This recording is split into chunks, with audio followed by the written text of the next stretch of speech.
इस मूवी में हम देखते हैं कि कैसे एक साधारण सा डिटेक्टिव एक मर्डर केस सॉल्व करता है और अपनी काबिलियत को साबित करता है। सभी मर्डर करने वाले साइको आदमी का पर्दाफाश करता है। फिल्म एक शांत रिहायशी इलाके में शुरू होती है जहाँ ग्रेसी नाम की एक लड़की अपने स्कूल की तरफ जा रही है। तभी एक कार उसके पीछे पीछे चलती है। ग्रेसी कार में बैठे इंसान को पहचान लेती है और धीरे धीरे उसकी तरफ बढ़ती है। फिर सीन बदलता है और हम पाते हैं ऐब को, एक ऐसा जासूस जिसका काम अब नहीं चलता। उसे फोकस करने के लिए दवाइयों का सहारा लेना पड़ता है और पैसों की तंगी की वजह से उसे एक छोटे से अपार्टमेंट में अपने रूममेट के साथ रहना पड़ता है। कुछ समय बाद जब उसके परेशान माता पिता उससे मिलने आते हैं तो अपने बेटे के घर की हालत देखकर वो चौंक जाते हैं। अपना इंप्रेशन बचाने के लिए ऐब कहता है कि उसे एक बड़ा केस मिला है, लेकिन असलियत बहुत ही खराब होती है। उसे सिर्फ ये पता लगाने का काम दिया गया है कि कोई गे है या नहीं। उस रात ऐब पास के एक बार में पीने के लिए जाता है। वहाँ मौजूद लोग उसे एक रॉरी नाम के लड़के से दूर रहने के लिए कहते हैं जो वहीं बार में है। ऐब फिर भी नहीं मानता और बार के बाहर पार्किंग में उसकी रॉरी से लड़ाई हो जाती है। हमें पता चलता है कि ऐब कभी डैश टाउन का लाडला छोटा जासूस डैश हुआ करता था। सिर्फ 13 साल की उम्र में उसने अपना पहला केस सुलझाया था जिसमें उसने स्कूल के चंदे की चोरी का इल्जाम रॉरी पर लगाया था जो उस समय मोहल्ले का दादा हुआ करता था। फिल्म फ्लैशबैक में ऐब के बचपन को दिखाती है जहां वो अपनी जासूसी का काम एक पेड़ पर बनी झोपड़ी से चलाता था। पूरे शहर के टीनेजर्स छोटी मोटी समस्याओं के लिए उसके पास आते थे, जैसे कोई खोई हुई चीज या धोखा देने वाला बॉयफ्रेंड। बहुत ही आसानी से ये सब सुलझा देता था। वो इतना समझदार था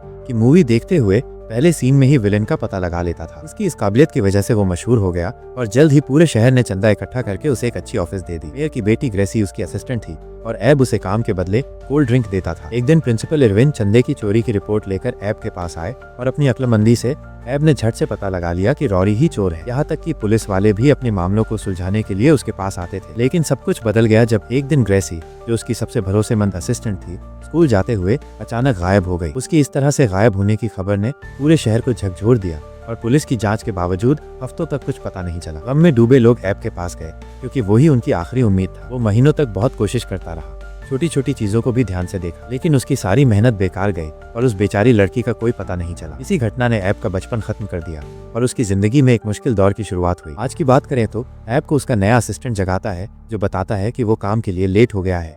मारपीट की वजह से ऐब को दर्द हो रहा है। धीरे धीरे वो ऑफिस की तरफ जाता है जहाँ उसे देखकर वही लोग मुंह बनाते हैं जो कभी उसे बहुत पसंद करते थे। ऐब अपनी ऑफिस पहुंचता है और अपनी असिस्टेंट लूसी को बताता है कि उसे रॉरी ने पीटा, जो 20 साल पहले सस्पेंड होने की वजह से अभी भी उससे नाराज है। इसके बाद वो अपने छोटे से कमरे में चला जाता है और अपने रोजमर्रा के छोटे मोटे काम करने लगता है, जैसे खोई हुई बिल्लियों को ढूंढना या पता लगाना कि कोई झूठ बोल रहा है या नहीं। ऐब की हालत इतनी खराब हो चुकी थी कि उसे टॉयलेट पेपर जैसी बेसिक चीज भी अपने रूममेट से मंगानी पड़ती थी। अगली सुबह जब ऐब ऑफिस आता है तो एक टीनेजर लड़की कैरोलिन उसका इंतजार कर रही होती है। ऐब को लगता है कि कोई फिजूल का केस होगा, लेकिन वो हैरान हो जाता है जब कैरोलिन बताती है कि उसके बॉयफ्रेंड पैट्रिक की 17 बार चाकू मारकर हत्या कर दी गई है। शाम को ऐब अपने माता पिता के घर डिनर के लिए जाता है जहां बाकी रिश्तेदार भी जमा होते हैं। माहौल बहुत ही अजीब है और सब उसे दिलासा देने के लिए बनावटी स्माइल करते हैं। ऐब बताता है कि उसे आखिरकार एक असली केस मिल गया है, उसके करियर का पहला मर्डर केस। उसका पिता तुरंत परेशान हो जाता है और कहता है कि उसे ये केस नहीं लेना चाहिए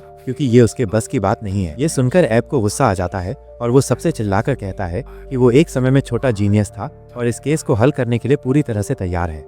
अगले दिन ऐब कैरोलिन से पूछताछ शुरू करता है। वो पूछता है कि क्या पैट्रिक का कोई दुश्मन था, क्या वो ड्रग्स लेता था या फिर भूत प्रेत की पूजा जैसी अजीब चीजों में था। लेकिन कैरोलिन सब कुछ मना कर देती है और कहती है कि उसका बॉयफ्रेंड क्लास का टॉपर और बहुत अच्छा इंसान था। पैट्रिक की बेदाग छवि ऐब को बहुत कुछ पता लगाने में मदद नहीं करती, लेकिन उसे यकीन है कि पैट्रिक कुछ छुपा रहा था। बाद में ऐब और कैरोलिन पैट्रिक के दोस्तों से पूछताछ करने का फैसला करते हैं और एक लड़के केल्विन के घर जाते हैं। शुरू में वह बताता है कि पैट्रिक को बॉटल कैप जमा करना पसंद था और वो विकलांग लोगों के आसपास अजीब तरह से बेचैन हो जाता था। लेकिन फिर वो एक चौंकाने वाला खुलासा करता है कि पैट्रिक की एक और गर्लफ्रेंड थी। उसके लॉकर में उस लड़की की तस्वीर थी जिसमें उसने एक टाइगर का मुखौटा पहना हुआ था। कैरोलिन को इस बात पर यकीन नहीं होता, लेकिन केल्विन कहता है कि वो सच बोल रहा है। उसी शाम ऐब और कैरोलिन एक रेस्टोरेंट में बैठे होते हैं और वो अभी भी उस खुलासे से परेशान है।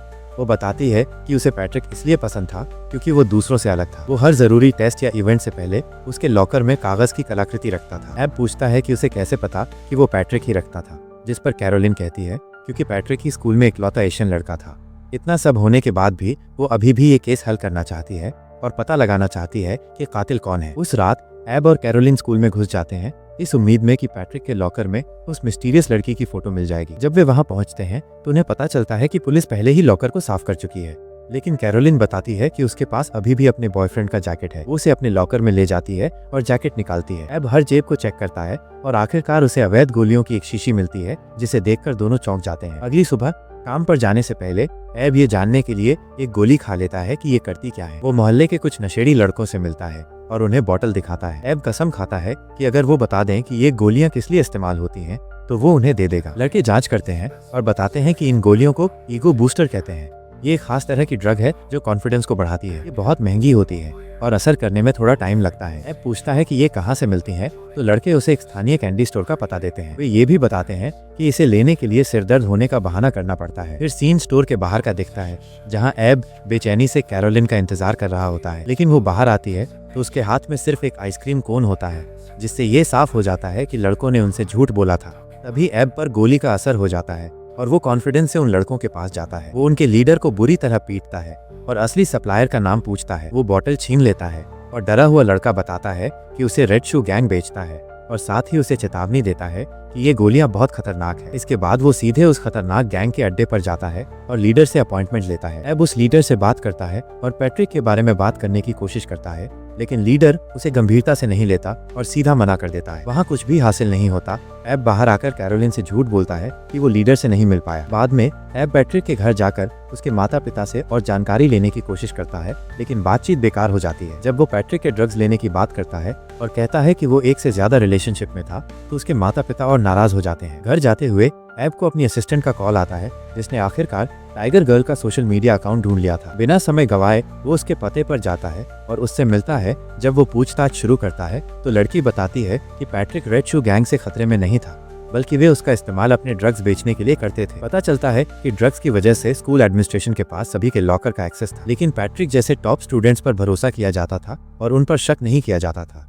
इसलिए वे शक के दायरे से बाहर थे, जो उन्हें इस काम के लिए एकदम सही बनाता था। एब को ये सब सुनकर बहुत बुरा लगता है, लेकिन कम से कम उसे पता चल गया कि पैट्रिक को गैंग ने नहीं मारा। बाद में एब प्रिंसिपल इरविन से मिलता है, इस उम्मीद में कि उसे पैट्रिक के बारे में और जानकारी मिलेगी। बूढ़ा आदमी ज्यादा कुछ नहीं बताता, लेकिन वो ये जरूर कहता है कि एक बार कैल्विन ने कहा था कि पैट्रिक किसी इलीगल चीज में शामिल हो सकता है। ये सुनकर एब को यकीन हो जाता है कि कैल्विन को इस केस के बारे में और पता है, तो वो बाद में जवाब ढूंढने के लिए लड़की के कमरे में घुस जाता है। एब ड्रॉर की तलाशी लेता है और उसे एक नोट मिलता है, जिससे पता चलता है कि कैल्विन को कैरोलिन पर बहुत बड़ा क्रश है। वह कंप्यूटर से और जानकारी निकालने की कोशिश करता है, लेकिन तभी कैल्विन आ जाता है, जिससे एब को अलमारी में छिपना पड़ता है। इससे भी बुरा यह है कि बेचारे को घंटों तक उसे गेम खेलते हुए देखना पड़ता है। रात में कैल्विन आखिरकार डिनर करने के लिए चला जाता है, जिससे एब को भागने का मौका मिलता है, लेकिन उसे फिर से अलमारी में छिपना पड़ता है जब कैल्विन की बहन ऊपर जाती है। इस बार वो लड़की की अलमारी में छिपता है। कुछ और घंटे बीतते हैं और एब चुपके से उस छोटी लड़की को फोन पर अपने दोस्तों से बात करते हुए देखता है। वो जल्द ही सो जाती है,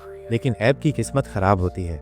सीन पुलिस स्टेशन में बदलता है, जहां एक सीनियर ऑफिसर ने कुछ जुगाड़ करके एब को मुश्किल से बाहर निकाला। वो जानता है कि एब एक बुरा इंसान नहीं है, लेकिन उसे ऐसी हरकतें दोबारा करने से मना करता है। पुलिस वाला एब को जासूसी छोड़कर कुछ और करने की सलाह देता है। उस दिन से एब की जिंदगी खराब होने लगती है। अखबारों में उसे ठरकी कहा जाता है, तो वो पूरा दिन घर पर दारू और ड्रग्स लेता रहता है। उसका जासूसी का काम भी रुक जाता है और वो कैरोलिन के हर कॉल को नजरअंदाज करता है। एक सुबह वो उसके दरवाजे पर आती है और बताती है कि किसी ने उसके लॉकर में एक कागज की आकृति रखी है। एब मुश्किल से कोई रिएक्शन देता है और कहता है कि ये शायद कैल्विन ने रखा होगा, जो उससे चोरी छुपे प्यार करता है। वो उसे वही नोट दे देता है जो उसे मिला था। कुछ और दिन गुजरते हैं और एब को ड्रग्स की और भी बुरी लत लग जाती है। वो अपनी रातें नशे में गुजारता है, दारू और ड्रग्स की सीमा पार करता है। एक सुबह वो कचरे के ढेर में जागता है, नंगा होता है और हर तरफ से बदबू आ रही होती है। बाद में एब को कैरोलिन का कॉल आता है, जो बताती है कि वो उसके दरवाजे पर है। पता चलता है कि उसने पिछली रात नशे में उसे बुलाया था और वादा किया था कि वो किसी भी कीमत पर केस सुलझाएगा। ये एब के लिए एक बहुत जरूरी मोटिवेशनल साबित होता है, तो वो कैरोलिन के घर जाता है। वहाँ दोनों अपने दुख शेयर करते हैं और बात करते हैं कि उनकी जिंदगी कितनी खराब हो गई है। बाद में एब हफ्तों बाद अपनी ऑफिस लौटता है तो पाता है कि सब कुछ अस्त व्यस्त है।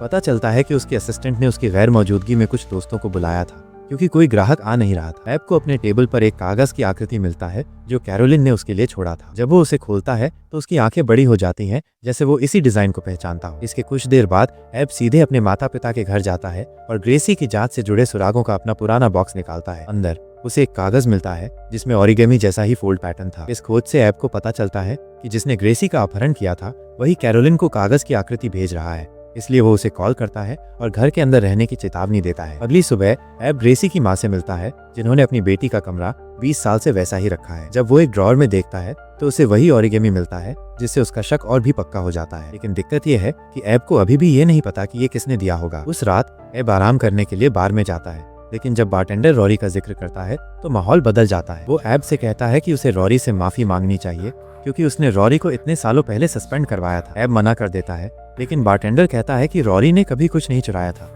और इसीलिए वो इतने सालों से इतना गुस्सा है। ये सुनकर एब के दिमाग में पुरानी बातें आने लगती हैं और उसे आखिरकार समझ आता है कि रॉरी को फंसाया गया था। उसे अब पता चल जाता है कि इन सब के पीछे असली मुजरिम कौन है। बिना समय गवाए एब उस इंसान के घर की तरफ भागता है और अंदर घुस जाता है। वो सब कुछ छानता है जब तक उसे एक लॉकर नहीं मिल जाता, जिसे वो एक पेपर क्लिप से खोलता है। अंदर एब को आखिरकार पैट्रिक की दूसरी गर्लफ्रेंड की अश्लील फोटो मिल जाती है, जिसे देखकर वो चौंक जाता है। लेकिन तभी घर का मालिक आ जाता है, जिससे उसे बेड के नीचे छिपना पड़ता है। लेकिन एब लापरवाही से पेपर क्लिप को फेंकना भूल जाता है। अगले सीन में एब मालिक के आमने सामने बैठा है, जो और कोई नहीं बल्कि प्रिंसिपल इरविन होता है। एब उसे ठंडे लहजे में याद दिलाता है कि वो पहला केस था जो इरविन उसके पास लाया था और कहता है कि उसने गलत बच्चे को फंसाकर शायद गलती कर दी थी। वो इरविन पर आरोप लगाता है कि उसने ग्रेसी के गायब होने के 1 हफ्ते पहले अपनी काबिलियत को परखने के लिए ये केस बनाया था। एब अब मानता है कि उसकी हार ने प्रिंसिपल को कुछ और ज्यादा खतरनाक करने का कॉन्फिडेंस दिया था। इरविन इस आरोप को पूरी तरह से मना कर देता है, लेकिन एब हार नहीं मानता। वो बताता है कि उसे वो फोटो मिल गई है जो पैट्रिक के लॉकर से चुराई गई थी, जिस पर टाइगर का मुखौटा था। एब जानता है कि इरविन को कैरोलिन से बहुत ज्यादा लगाव था और उसने सोचा कि फोटो में लड़की वही है। ये सोचकर कि पैट्रिक ने उसके साथ कुछ गलत किया, इरविन ने गुस्से में उसे मार डाला। ये पता चलता है कि वो बूढ़ा आदमी असल में एक साइको है जो लड़कियों को शिकार बनाता है। ये एहसास होने पर कि वो पकड़ा गया है, इरविन हार मान लेता है। वो कबूल करता है कि उसने ग्रेसी का अपहरण किया था, लेकिन कहता है कि जब उसने अपनी बेटी को दिया तो ग्रेसी ज्यादा समय तक जिंदा नहीं रह पाई। एक चौंकाने वाला ट्विस्ट सामने आता है। इरविन बताता है कि वो बेटी कैरोलिन है, जिसे उसे एक चर्च में छोड़ना पड़ा था। वो पैट्रिक को मारने की बात भी कबूल करता है। फिर एब को मजाक में कहता है कि उसे आखिरकार उसका पहला मर्डर केस सुलझाने के लिए बधाई। इसके बाद इरविन एक चाकू निकालता है और ऐसा लगता है कि वो एब पर हमला करेगा, लेकिन वो इसके बजाय अपनी छाती में कई बार चाकू मारता है और अपनी खराब जिंदगी खत्म कर लेता है। डरा हुआ एब फ्रिज की तरफ भागता है और बियर की एक बोतल गटक लेता है और तभी उसकी नजर अंदर करीने से लगी कोल्ड ड्रिंक की लाइनों पर पड़ती है। ये छोटी सी बात अचानक उसके दिमाग में आती है और उसे सब कुछ याद आता है। बेचैन एब पास के शेड की तरफ जाता है और दरवाजा खोलता है। अंदर ग्रेसी मिलती है, जो अभी भी जिंदा है लेकिन बहुत कमजोर और कुपोषित है। इसके बाद एब बताता है कि कैसे उसकी जिंदगी पटरी पर लौटने लगी। वो एक राष्ट्रीय हीरो बन गया, गवर्नर ने उसे मेडल दिया और सबसे अच्छी बात ये थी कि रॉरी ने आखिरकार उससे हाथ मिलाया। बाद में एब अपनी ऑफिस लौटता है और कैरोलिन उसका इंतजार कर रही होती है। वो अभी भी इस दर्दनाक सच्चाई को पचा रही है कि वो एक जबरन रिश्ते का नतीजा है, लेकिन अब उसे कम से कम जवाब मिल गए हैं। एब फिर पूछता है कि क्या उसकी माँ ग्रेसी ने उससे संपर्क किया है, लेकिन कैरोलिन कहती है कि वो अभी भी बच्ची है। आखिरी सीन में एब के माता पिता उसके घर जाते हैं और ये देखकर हैरान हो जाते हैं कि सब कुछ कितना बदल गया है। वो अब अकेला रहता है और घर साफ और व्यवस्थित है। माता पिता मुस्कुराते हैं और कहते हैं कि उन्हें उस पर गर्व है कि वो कितना आगे आ गया है, लेकिन वो अभी भी उदास है। जब वे पूछते हैं कि क्या हुआ तो एब अचानक रोने लगता है